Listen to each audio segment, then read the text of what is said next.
Hello, everyone, and welcome. My name is Tia Goebel. My pronouns are she, her, hers, and I'm the director of the Compassion Project. Thanks for tuning in. Today, we're having an amazing conversation with leadership from Montana State University's Black Student Union, Questian Dovky and Cora Phoenix Price.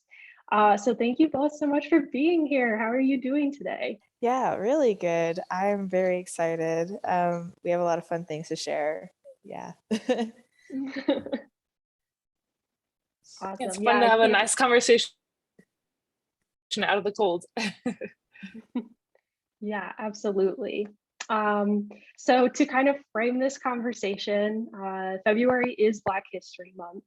And our work at Compassion Project, our mission is to spread and teach compassion through art and mindfulness. And so we do a lot within education systems. And so it just feels important to talk about Black History Month as I'm in a process of unlearning and relearning history, and inviting others to come along in that journey. And then also I wanted to take the time we do a lot of community building, and I know that that's something that Black Student Union focuses on. So I thought this might be a good opportunity to build community in a conversation with you all and get your message out there, as well as just learn from each other and have a conversation about Black History Month, compassion, and art that has changed our lives. So that's just a little teaser, a little preview for those listening in. With that, I would love to go into a little bit longer interviews with each of you. It's been such a joy getting to know both of you in just the short time that I've had. But please share your name, your pronouns if you want, your role at the Black Student Union, and your favorite thing on a cold day. Oh, geez. I guess I'll go first. My name is Questian Dovky. I'm Black Student Union's president currently, and my pronouns are he, him. And oh, geez. And then the final question was like, what I like on a cold day? Or Yeah. like, honestly, it's like a shit ton of blankets and like a video game. Usually something like Zelda or like Earthbound, something that's like, ooh, childhood, something like that. So that's what makes it all good and worth it for me. Okay, hi, I'm Cora Phoenix Price. Pronouns are she, hers, and I am the vice president of the Black Student Union here at MSU. And my favorite thing on a cool day is just to start stew like in the mornings, and then you can smell it all day cooking, and then you can settle in with like stew and fry bread for dinner. Yeah, that's the best. I feel like the combination of stew and blankets and video games is just perfect. Yeah, and I would say all of that. And also, although I can't do a lot of video games, I can't do certain video games because I get motion sickness. But I love watching other people play certain video games. My partner's been playing a lot of FIFA lately, so I've been watching him play that. But yeah, I just love something hot to drink. So I will add that on to our list of how we get through these frigid Montana February days. Beautiful. So let's just kick it off. And I'd love to hear from each of you what Black History Month means to you. I think in our conversation earlier before this, what you all shared really got me thinking about, what as a white person, what does this opportunity mean to me? And I had the chance to kind of put in our Instagram some thoughts about relating Black History Month to compassion. And so I encourage people to go and check out that post and read into that. But I want to save the time to really hear your all thoughts. So yeah, Q, do you want to start us off with that? Yeah, of course. So, I mean, that question in of itself is kind of like, it feels a little like, well, what does it have to mean to me? And what kind of things do I want to take out of like this designated time to think about like Black art history and, you know, accomplishments. And it feels like, I guess it feels kind of like a great opportunity to share like your culture with others, especially institutions. I mean, that is what Black Student Union does. We are here for our community, but we're also here to educate those who are not privy to a lot of the issues and struggles, as well as celebrations that we do. So it's like every month feels like Black History Month to me. It's just like even more focused in, because it's like finally people are like being like conscious and like tuning into like what we have to say. And sometimes it even feels like it's like the only time that they want to, because that it's relevant at that point, or something traumatic like the George Floyd protest has to happen for people to discuss about Black history. And even that categorization of like Black history, Black art, Black scholars, it kind of, I don't know, I think it puts like this veil of like, of real achievement that's happening outside of the identity of what it means to be Black. And I'm sure if you talk to multiple different Black people, we can all say what, you know, Black history means to us. But I think it will always reflect on how we view our Blackness and like our position in society for the most part. So I'm kind of seeing it as like an opportunity to speak about that particular viewpoint of, you know, we should, you know, you should be including Black history all the time, you know, and all in these stories all the time. But if it's only going to happen now, we might as well capitalize off of it. So that's kind of my viewpoint of it. But yeah. Yeah, I definitely see a lot of people, like more people willing to work with us or reach out during Black History Month, because they're like, hey, it's time to celebrate. Like, okay, let's start doing it. Like, we're gonna get involved now. But it is nice that, you know, a lot of the times people want to get involved in the Black community is after a tragedy has happened or something like that. So one of the things I really like about Black History Month is, at least for me, it's just so much about celebration and celebrating the things that make us Black, or like the great accomplishments that we've made. And one of the things I've been thinking about this week is just, I really enjoy seeing really how different people celebrate Black History Month. Like some people are just like, oh, I don't notice it at all. I love seeing people who post different Black trivia and facts every day. Or like some people will go into their ancestors and be like, hey, this is what my Black ancestor was doing on this day, or this is where they were at. And just seeing all the different ways people can appreciate Black history, it's really amazing to see. And I think it's just a very positive month for a lot of Black people. Yeah, thank you both so much for sharing on that. I think I'm taking away a lot from you, what you just shared, like how do you make it more than a month? Like it's not just a month, but maybe it's a call to action for the month, but then how many people are we bringing along to, again, like you were saying, uplift these voices, celebrate this history, but also not other people while we're doing that, but really just like celebrate it. And yeah, that's a huge call to, you know, just like a mental check as I'm like, okay, how am I thinking about this, and how am I going forward, and how am I continuing to engage and support people, and not just let it be, you know, like you were saying, Cora, when something tragic happens, but how are we showing up on a daily basis or weekly basis for each other? Yeah, I think that's beautiful. Any other additional thoughts?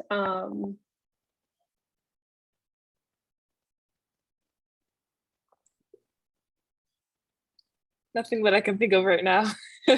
Yeah. Yeah.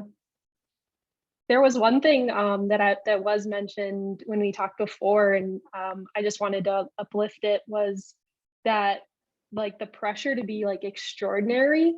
Yes. And Yeah. yeah, do you want to speak to that? I do. Yes. Because I was thinking it was something along the lines that I was thinking of. I was like, oh, that's what I needed. But yes. So like when it comes to like Black History Month, it's like these are all the people that are so successful, and like you're surrounded by that, you know, growing up. And it's like, man, I want to really be that way. But it's like you have no room for error. And like the minute you do like mess up, it's like, oh, you're like, you're not amounting to what you need to. Now you're generating these like stereotypes of and like confirming them, you know, of like laziness, of not being smart, or only being concerned about race or something. I don't, you know, like all the weird ways that we, or that society has made us believe uh, like what being Black amounts to. Either like you are, you know, amazing and you defy all the odds, or you're just, you know, the stereotype. And I feel like, you know, I struggle with that, and I know a lot of other people that I know who are also Black struggle with like, man, we have to do like we have to do twice as much. It feels like, to get not only recognition but also to feel like we're accomplishing something, kind of like making amends for like the traumas that are caused to us, right? And that shouldn't be on our shoulders in any capacity, but it is sometimes, and most times, really. So I think the biggest thing, and I think I talked about this, is how rest can be activism and it can be protest, and allowing yourself to breathe is the biggest thing you can do to go against, I guess, the man, or whoever you want to say. So yeah. Yeah, I definitely see a lot of like, because we're so focused on celebrating Black excellence, then it kind of turns back on us too, where it's like, okay, well, like, what am I doing? Like, I need to contribute to history. Like, I've got to show up. And especially in Montana, where like a lot of times I'm the only Black person in my classroom, or like, well, just half the rooms I walk into, and feeling like you have to represent everything.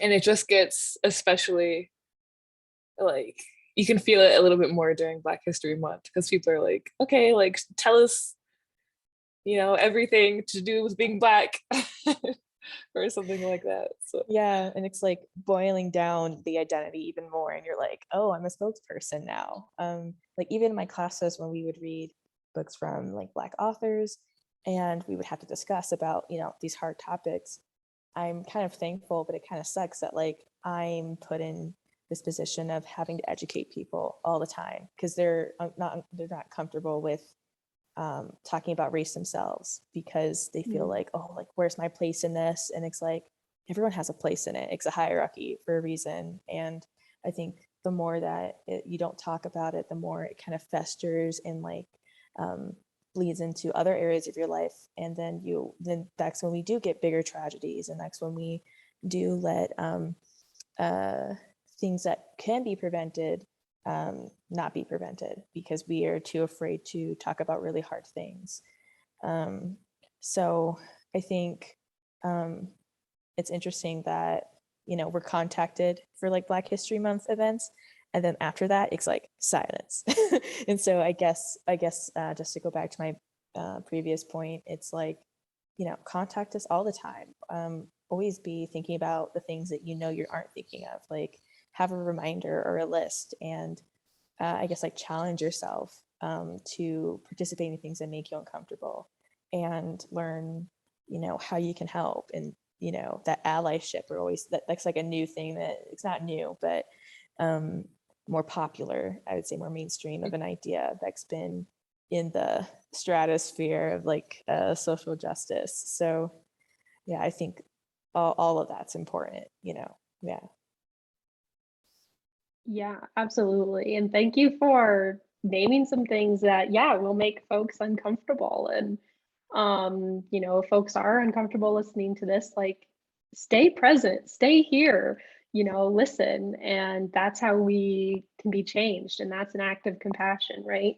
So I love how you were both kind of starting to go into different action steps. And I think we're going to come back to that, because I really want people to come away with, you know, takeaways and things we can do and ways we can be in community to keep Black History Month going, or the essence of it going. But let's go ahead, and I'm curious, what does compassion mean to you both? Maybe Cora wants to start this time. oh well, I kind of said it before, in just how I think compassion is caring when you don't need to, and doing the extra step. There's a lot of things like virtues that are always like trying to be upheld in our society, like, oh, you have to be kind, you have to be caring all the time. It's, for me, I don't think you need all these things if you're compassionate. Like, you can care about other people and work to help other people.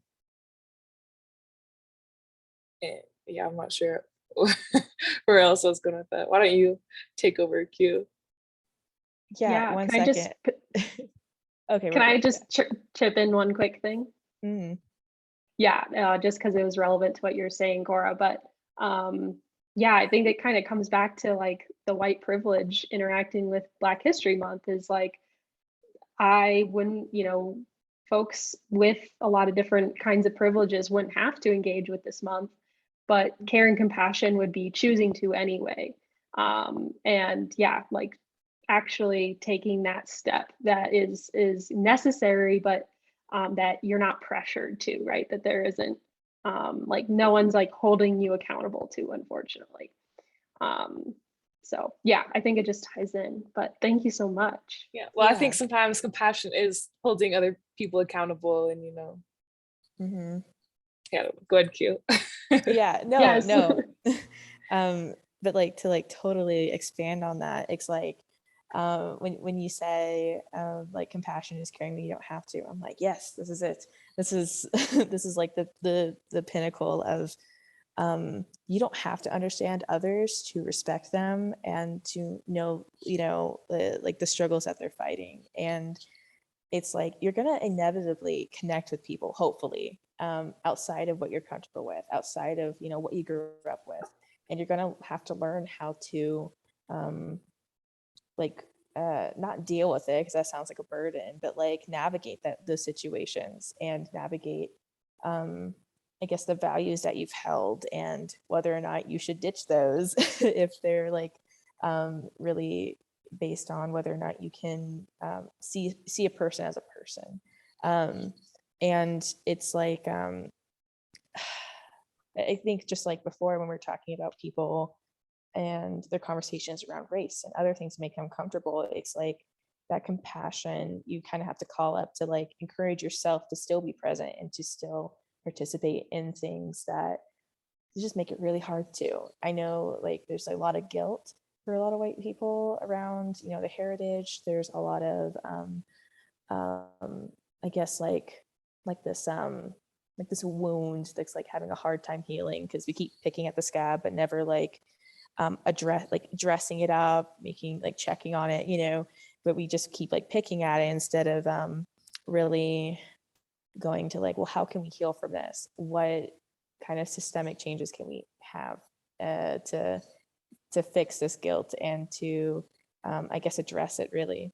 So I think compassion, even compassion for yourself, like talking about like resting, like that's hard to do when all you know is to overwork yourself and all you know is to make up for whatever society believes you're lacking in. And I think anyone can relate to that in some capacity, whether that be like body image, your relationship with your gender expression, and like just all the other things that kind of make up who we are. I think that idea of caring when you don't have to is something we need a reminder of in a desensitized, media at you all the time kind of world.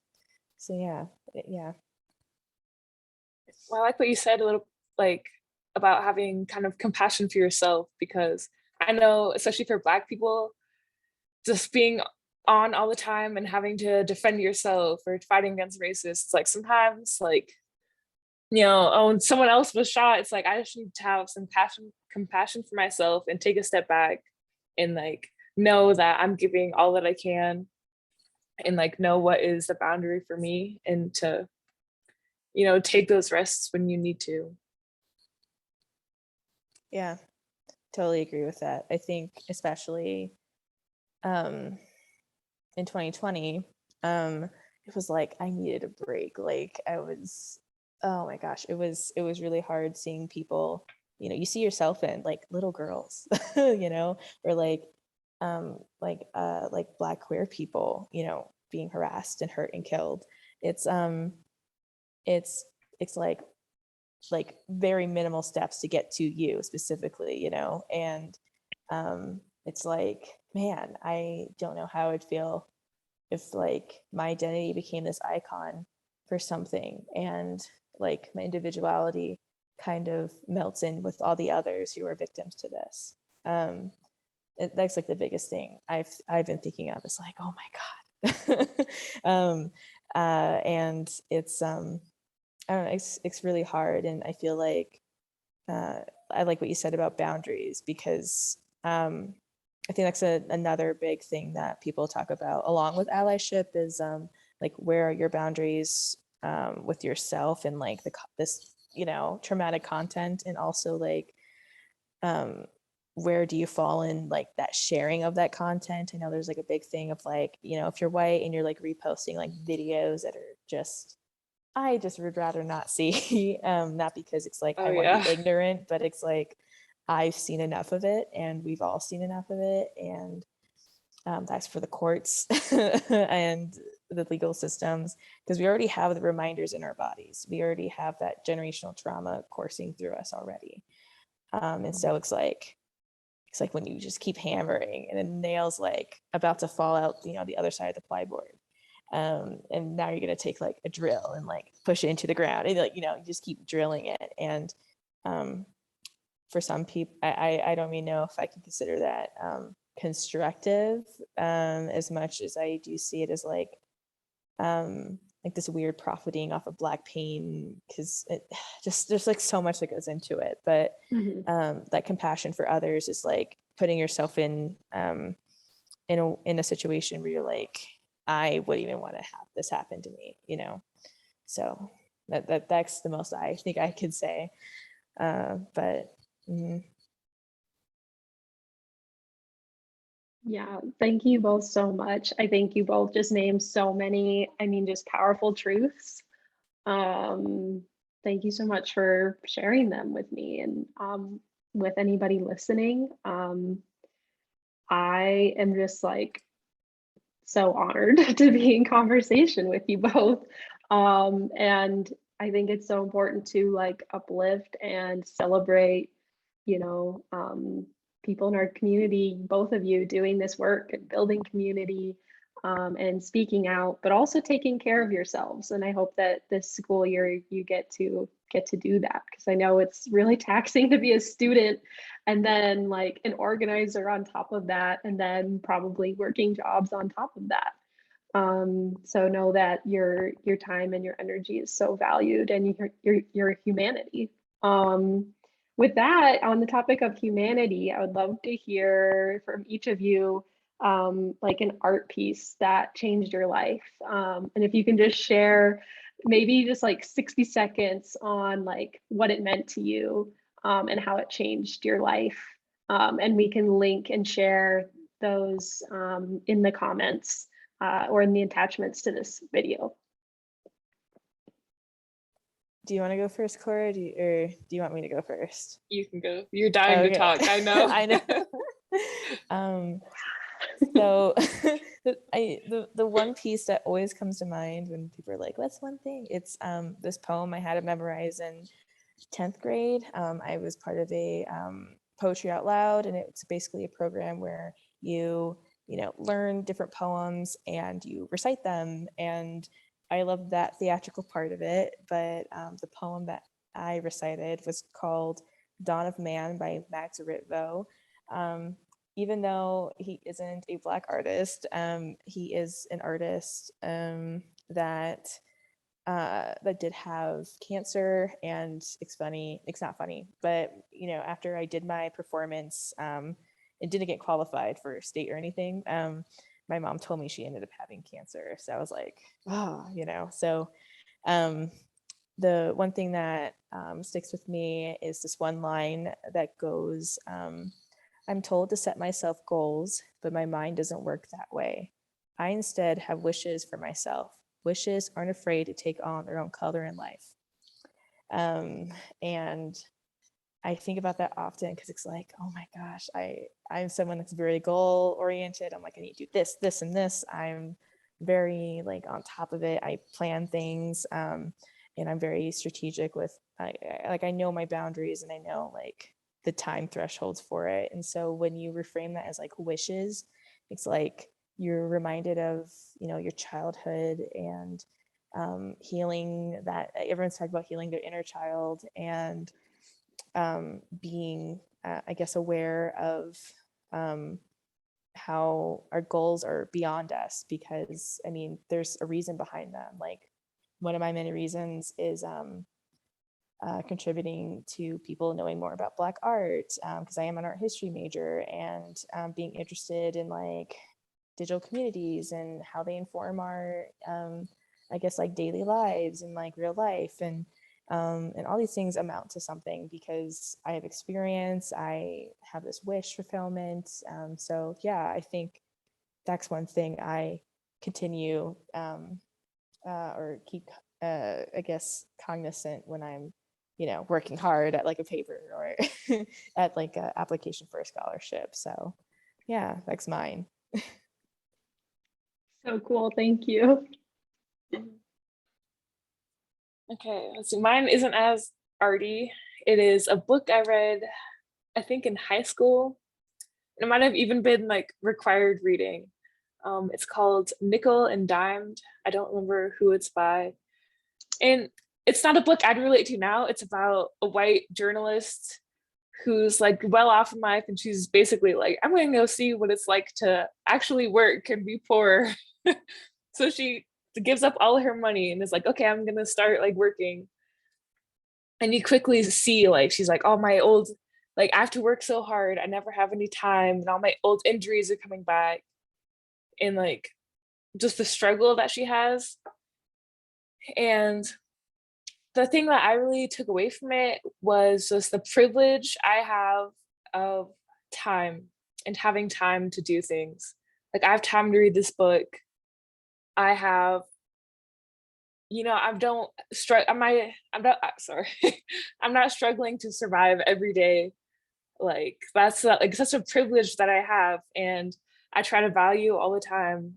Where it's like, a lot of people that I try to speak for in Black communities don't have the time to go to protests, or they can't risk that, or read articles online and stuff. And it's like I have the time to do that. Like I'm lucky I have enough money, I don't have to be working all the time. And just really taking that to heart. And I think about it like every day, just like, man, I'm so blessed to just have time to choose what I want to do and be able to use that for others. And yeah, maybe I will go back and read the book and see see exactly how much my perspective has changed. But that's definitely something it gave me, is just the introspection and everything like that. Yeah, I think that's like one of the true gifts of art, right? Whether it be like books, poetry, music, paintings, dance, whatever, is it usually gets to show us perspectives that we needed to hear, or that opened something up in ourselves, or helped us consider a new perspective. Yeah, I love that so much. Both that poem and the difference between a wish and a goal. And a wish sounds so kind to me. Like a goal sounds, maybe a little bit strict or hard. And in a world that can be very unkind, I love that idea of like having these wishes for ourselves and moving towards like our desires. Um, I did have a couple that I wanted to share, to just shout out if people are interested. I'm also a big reader, Cora, and really love the work of Octavia Butler in her science fiction writing. And like Toni Morrison and Bell Hooks are three authors that in the last couple years I was just like really blown away by, and showed me things that I needed to learn and revealed parts of myself that I didn't know were there. And what I love about those three artists too is they invite me to think about love in a more expansive way. And not just familial love or romantic love, but there's so many other kinds of love. So, oh my gosh. And please plug, you all have an event happening tomorrow night. So let's talk about some of the ways people can take action to support the Black Student Union, and maybe plug the event you have happening tomorrow night, because it's perfect on this theme of Black history, art, and community engagement. Totally. So the big organization thing that we've been doing is having a panel discussion and film screening around the documentary called Black Art in the Absence of Light. The panelists that we're going to be having, most of them are MSU faculty. We have Dr. Reagan from the art history department, who does contemporary art. We have Dr. Mahiri and Dr. Bokas, who are both anthropologists working on the Africana Studies certificate that we're doing, which is cool. Also because of BSU leadership that's done that in the past to establish. And then we have 2 artists who have been working in Bozeman, Nnamdi Kanaga, who is an immigrant from Nigeria, I believe, and then Stacey Harries, who's lived here her whole life, most of her life, but like went to school here, grew up here, her kids grew up here. She was a school teacher. Now she's a full-time artist. So we have like this really great range of people to really talk about kind of like the intersections of Black identity and art in institutions, which I think is really important. Maybe I'm saying that because I'm biased. But so like, I feel like this event and many of the other events that we're hoping to do kind of revolve around the more fun, educational, and community oriented events, and yeah, just events and just opportunities to have people interact with Black history and art and in like work in general, and to make it where like them, people in, in Bozeman, in Montana, aren't, I guess, what is it called? I'm saying all these words and I'm sure I know what I mean, but I'm not being, I guess, no, I said it so many times. It'll come to you. It will, but anyway, it's just generally having people be a part of conversations they're uncomfortable with. There we go. So that I think that's the biggest thing that we've been focusing on, is creating a culture with our students, and to create something that allows them to have rest and to do the fun things they want to do, while also accomplishing whatever wishes they have that will help them in their careers, beyond BSU, of course. So I think that's what we're focusing on and what we want to accomplish. So definitely come, enjoy. We're probably gonna crash over to Old Chicago right after, if you want to continue that conversation. I don't know if they know we're coming, but we are. So, regardless if they like it or not. They're the only one that's open. But so that's, that's our goal. Our goal is to educate, create community, and to allow our Black students to have fun, because they deserve it. So yeah. Yeah, I Cheers think to that. so for sure. I think coming to Black Student Union events is one of the best ways to support us, because we put a lot of work into these events, and getting voices from all around the community, because we're not the only ones. We don't speak for everyone here, or all Black people. So we want to bring in the experts and really get their voices, and be able to pay them for their time and all that kind of stuff.